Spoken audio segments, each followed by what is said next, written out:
kung ipapahayag ng ating mga labi ang ating mga kasalanan. Siya'y tapat na papatawarin ang ating mga kasalanan at lilinisin sa lahat ng karumihan. Sa lahat ng unrighteousness lilinisin. Ang tao, hinihingi lang ng Panginoon ay ang pagpapakumbaba sa Diyos. Kaya ikaw na nanonood dyan, hindi aksidente na mapanood mo ito.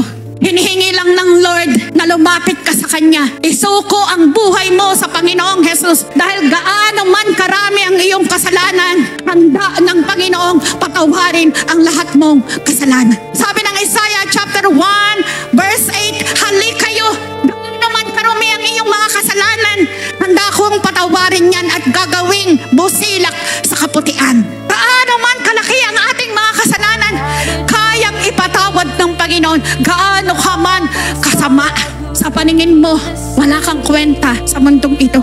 Wala ka ng pag-asa. Grabe na at ang dami ng kasalanan na ginawa mo. Pero tandaan mo kapatid, na parito ang Panginoong Jesus.